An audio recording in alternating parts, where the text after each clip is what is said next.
He divides them up into small herds. And he sends them one after the other. This isn't faith at all. It's scheming. This isn't faith. Someone said faith is living without scheming. But he's doing what he's done ever since he's been born. I don't understand why people hold on to the old ways, the old past, knowing that they got them into trouble, knowing that they don't work, and yet they hold on to it. Verse 22, and Jacob was left alone. That's when the crisis becomes genuine. We're no longer friends, no one there, just you. Time hadn't solved this problem. 22 years hadn't taken care of it. Separating himself from it hadn't taken care of it. Wealth hadn't taken care of it. This is when he meets the Lord. What happens when a man meets the Lord? Strange enough, he fights. That's what Esau did. I want to tell you, wrestling with the Lord is not commendable. Wrestling with the Lord doesn't work. All it means is that you have been fighting against God. We do it because there's something in life that we're trying to defend. Something we're trying to hold on to. Something that we don't want to give up. If we open the door of His Word, He'll deal with us with His Word. If we approach Him in submissive prayer, He'll deal with us gently. But if we choose to wrestle with Him, He'll wrestle with us. But we can't win. No one wrestles with God and wins. You may say Jacob won, but did he? God let him think he did. But look at the third meeting. Verse 21, Jacob stops fighting. But he didn't just stop fighting. He did something else. He started clinging. God says, let me go. Let me go. Jacob holds on clinging. Not wrestling anymore. Not fighting. Just holding on. Thank God for the times when I just held on. When the crisis was so great, I didn't know what else to do.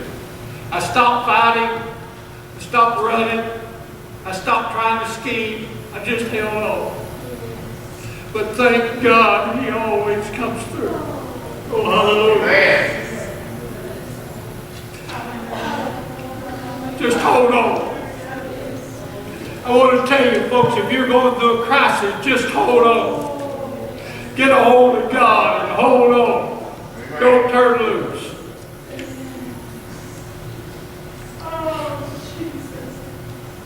So God leads him to the third meeting.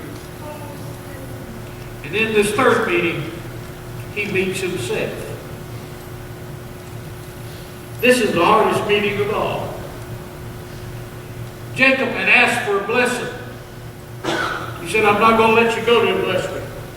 God wanted to bless him, but something had to happen to him before he could. So God asked Jacob his name.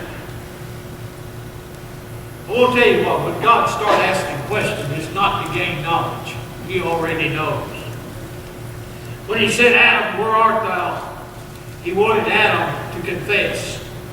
When he said, Eden, what dost thou here? He wanted Eve to tell him. When he said to Elijah, what are you doing here in the wilderness? He wanted Elijah to admit that he ran from Jezebel. Simeon, son of Jonah, lovest thou me? He wanted Jonah, Simon Peter, to answer him yes. God doesn't want information when he asks questions. He wants a confession. Jacob, have you really told God who you are. I can almost hear Jacob say, I'm a liar. I'm a thief. My name is stubborn. My name is gossip. Actually, Jacob means deceiver. But Jacob had to confess his old name. And became. Before God could give him a blessing, he had to say, my name is Jacob. God said, no longer will you be called Jacob. We'll call you Israel. He had been a schemer. He had been a deceiver. He'd been a man who stepped on everyone who happened to get in his way. Jacob tells him that he wants a new relationship with God. Tell me thy name. What a great need there is for today for men and women to genuinely know God. To know him by name. Jacob had met angels. He's met God. He's met himself. And now he's ready for the fourth meeting.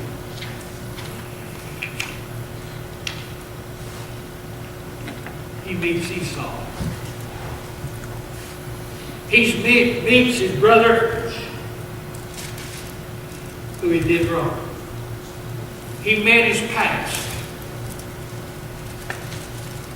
He actually limps his way towards Esau because his hip is out of joint. Esau, when he sees him, runs to meet him. They embrace and weep together. Meeting our past is just that easy if the past has been forgiven. If God has blessed us. If I know human nature like I think I do, after the crying and the weeping and hugging each other got over, Esau probably said to him, why are you limping? Oh, what a testimony he had. I wrestled with God. God touched my hip. It went out of joint, but I kept holding on until I got the answer. Now let's look back to the very beginning. The fear there was great. Now it doesn't exist at all. The crisis was great, but now the crisis doesn't even exist. God made the difference. The problem of the past was so great and so large and so big, but now it has evaporated and ceases to exist because he clung to God. I'm very much aware that some of you are going through deep crises in your life.